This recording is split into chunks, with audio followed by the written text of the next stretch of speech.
This video is sponsored by Surfshark VPN. Stay tuned in the video for more information.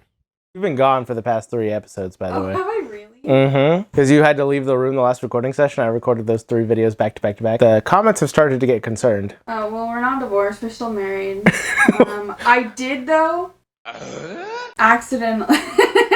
Oh my gosh, wait, y'all, I met a fan. Well, Jay met a fan, and I was there when it happened, and I thought it was so cute. The fan did not recognize me, and I will never be going back to said store, but I think it was so cute.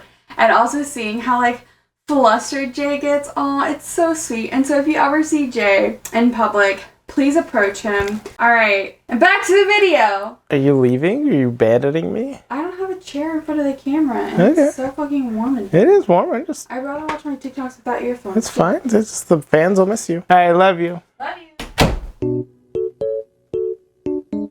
On the surface, I honestly think that the idea of creating a unique character could seem redundant and almost easy. Because, let's be honest, we all understand that we are unique people, and with unique feelings and experiences, etc., etc. Therefore, any take we have on a specific archetype or trope should, in theory, be completely unique to anyone else who has attempted it. And yet, if that were the case, I wouldn't have made this video, and more than likely, you wouldn't have clicked it. So, why is that? Well, humans build on their own experiences. When we see something we like, we digest it, and it goes into our various memories, and then becomes the unique building blocks for the things that we find pleasant. Then, in the future, when we want to create something pleasant ourselves, such as likable, unique characters, we will pull on all of our experiences in the past that were similar to that. This, of course, leads to the issue we are discussing today, because if we are pulling on our own experiences to create new ones, how do we actually create any of them that are truly unique? Well, despite the fact that our brain will inevitably pull off of previous experiences in order to create new ones to develop, we can always put our own unique spins on them. There's a concept that I'm sure most people, if not all of them watching this video, have heard of, which is called the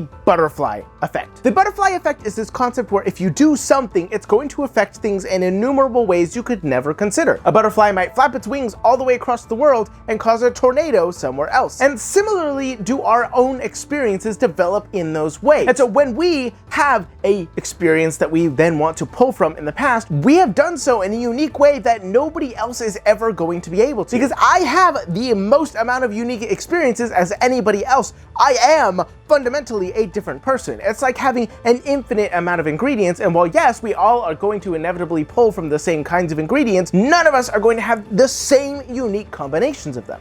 Therefore, we have something unique to us. But just saying that doesn't allow us to actually put it into action, does it? If you look at a cooking show and everybody has a ton of ingredients in front of them, and all of them technically have different ingredients, but they all only know how to use a specific amount of them, they're all gonna keep creating the same dish. It doesn't matter how many ingredients they have if all anybody knows in the kitchen is how to put pasta, cheese, and sauce, pesto, marinara sauce, to some kind of sauce. Juice, sauce, little bit of dressing.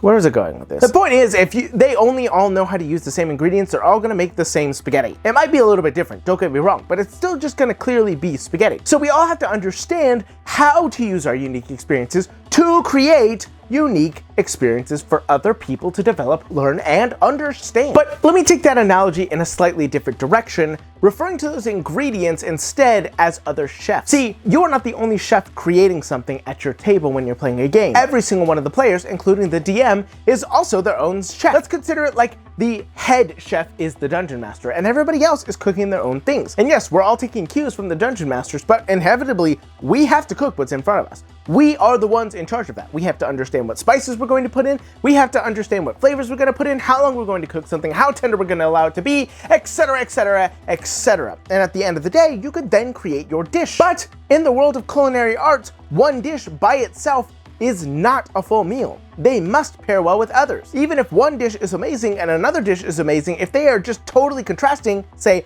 one way too sweet and one way too spicy, they are not going to be able to put together at the same table an actually satisfactory experience. And so each of the players are their own chefs. and you are your own chef. Now, if you're going to want to take this cooking stuff a little bit further, you're more than likely going to want to watch some of the best cooking shows there are to learn about, which brings us to today's sponsor. Surfshark VPN is a virtual private network that keeps your online identity safe by encrypting all the information sent between your devices and the internet. Some of the best cooking shows to learn from aren't actually available in most regions, or in other words, they're region locked. And with Surfshark, you can change your virtual location to anywhere in the world. With the ability to use their service to change where in the world you are surfing the web from, you can unblock content from all over, like switching to Japan for anime or to the US for Netflix. Not only this, it does a fantastic job at securing your online data by encrypting your online presence and securing your personal information when you use public networks like your local coffeehouse's Wi-Fi. So you get to access giant parts of the internet previously unheard of while also doing so safely. I mean, it feels like a win-win. So head over to surfshark.com/jmartin to get 4 extra months for Surfshark for free. And don't forget, there's a 30-day money-back guarantee, so there's no risk in trying it out, and the link is also in the description below. Now,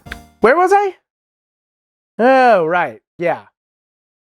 Cooking. I'm gonna be super honest. I think I allowed this cooking analogy to get a little bit out of my hands, but I'm hoping that it makes sense.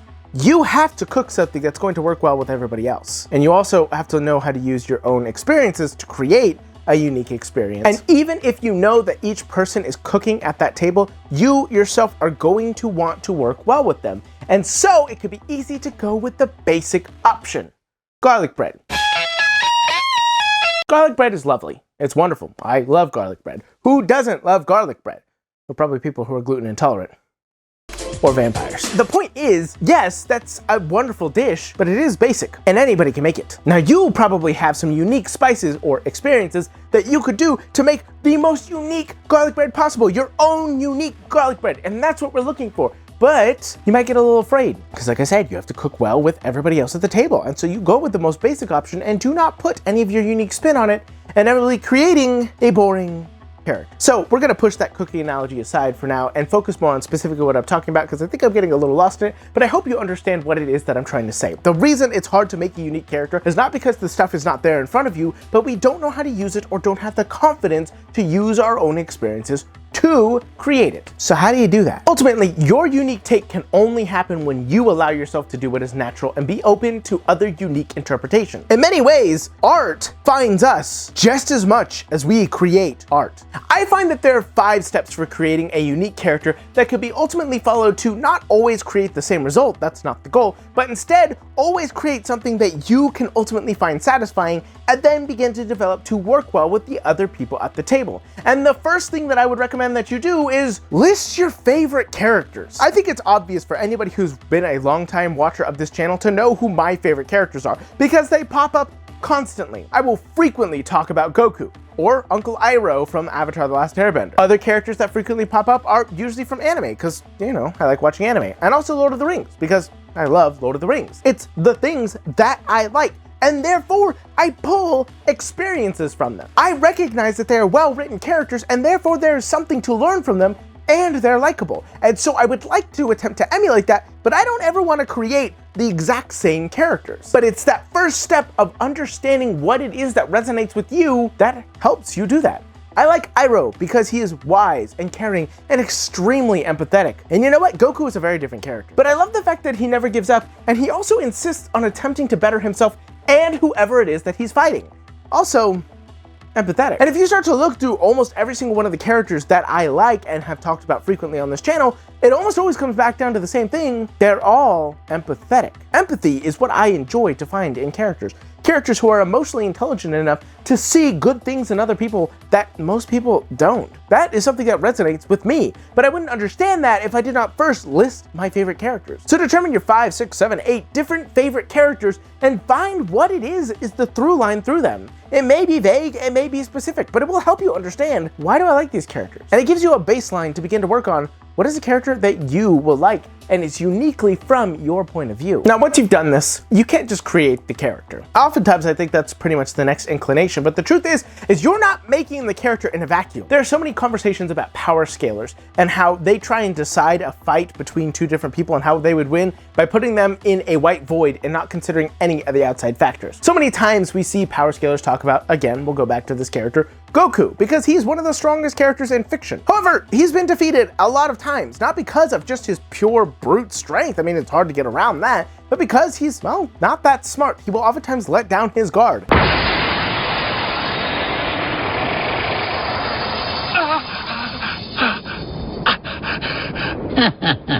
Good thing for contingency plans, right, Goku? As if I'd allow the slightest chance of losing to you again. I specifically warned Goku this could happen. It doesn't matter how strong he is if he completely drops his guard like that. And so, we cannot consider our character just in a white void. We have to understand that there's going to be some amount of concepts that we have to consider that is going to develop this character further. And so, for part 2, I would recommend identifying core conflicts of the story that you're going to tell. It could be just your individual story or the campaign as a whole. You can ask the Dungeon Master what they assume will end up becoming a conflict, or ask everybody else what sort of characters they're making and begin to identify the core conflict. But I guarantee you, and I've said this many times, almost every long-running campaign with a group of players who gel well together will end up creating a motif within their party, a core trait that each of them has to struggle with. Whether it is pride, whether it is shame, whether it is daddy issues, whether it is found family, they will almost always find a theme. And while you cannot predict this, you can certainly begin to identify it ahead of time by talking with the rest of your table and understanding what it is that you're going to be dealing with. And then you could start to take that first trait I told you about, where you listed all of your core characters that you like and then found that core trait, and now you can compare that to the conflict of the campaign and begin to identify something, because it is almost always going to very quickly result into something very helpful, a core battle your character will have to fight. And once you have identified that core battle that your character is going to have to fight, you can jump into step 3. How is your character traumatized?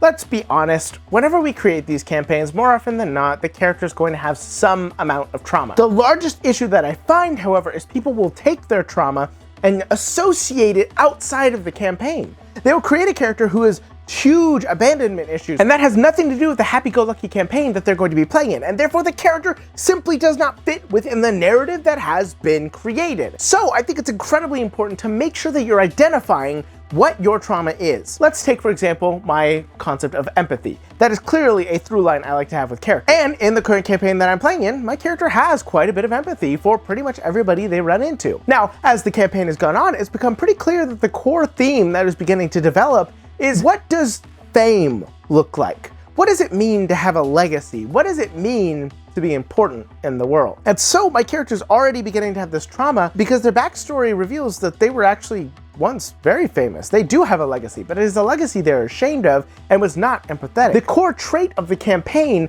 that core theme, conflicts with that core character trait and therefore creates the trauma.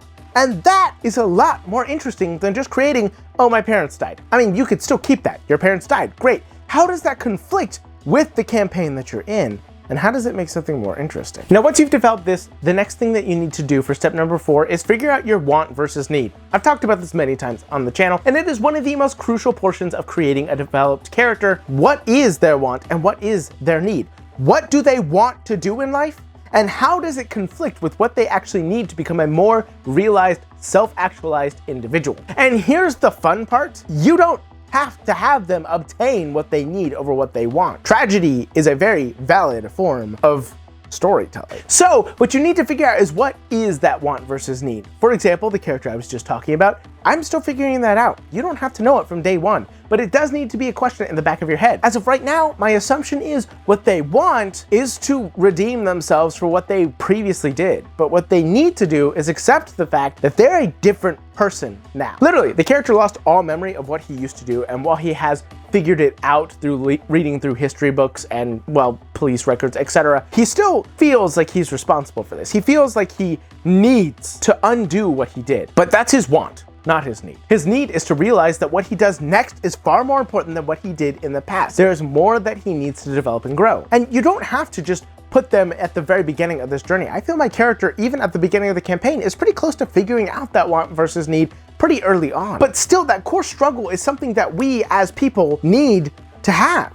We need to know what we want, and we have to know that we need something else. It makes us dimensional creatures, and therefore it makes a character far more dimensional and far more interesting. So I really recommend figuring this out as early as possible, and then moving on to the last step, number 5. Talk to your dungeon master about this. Because like I said, it's like you're all in this kitchen, right? You're all cooking something together, creating an amazing meal. But there's a head chef, and that head chef's job is to look at every single person and every single dish that's being made and make sure they cohesively mix together. The dessert must work well with the appetizer. The appetizer must feed in well to the main course. You must make sure every single one is well developed, and it is the head chef's job to make sure that that happens, to create the menu. So how are they going to make sure that you pair well with the other characters if you don't talk to them about it? As you develop this, as you figure these steps out, please go talk to your DM and really determine exactly what it is that you're wanting to do, where you're hoping your character can go, and then trust your dungeon master to lead you there. And if you can't trust them to do that, well, I mean, I think that's a conversation that's to be had. But this is what D&D, in my humble opinion, as I understand that I play tabletop games differently than everybody else, but I do truly believe that any campaign or table or story or meal that I've ever made has needed this cohesiveness, this communication, this collaboration. I think it's what these games are really all about.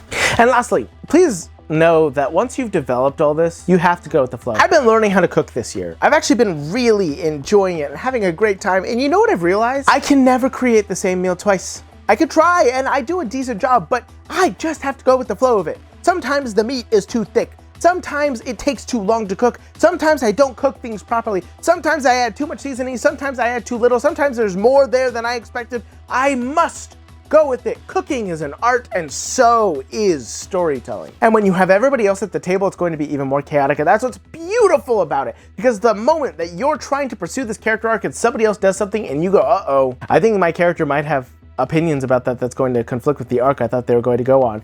That's golden. That's so good. Pursue that, because that is what makes an amazing story. That's what makes TTRPGs one of the most amazing and underrated storytelling methods that has ever existed. Pursue that, because you're creating a collaborative story, and nothing is more beautiful than looking at what somebody else did and going, this isn't what I thought we were gonna make, but I'm excited to see where it goes next. That's amazing. That's beautiful. That is tabletop role-playing. And honestly, I don't think you can ask for anything better than that. So go out into the world, make it your own. Never forget to play a role. And don't listen to my wife as she gives the call to action because she walked out. I'm alone in here. Like, comment, subscribe. If you see me out in public, please say hi. I would love to meet people. This next year, I want to try and travel more. I want to try to go to more conventions. Please let me know where you would like to see me, if you would like to meet me. Maybe you don't. I don't know. I'm shorter in real life than you might expect. I'm actually a fairly short individual. I don't know if I present that way. I feel like I do. Let me know in the comments. I'm not as good at this as she is. And a quick thanks again for Surfshark VPN for sponsoring this video. Be sure to check the link in the description for some amazing deals and products.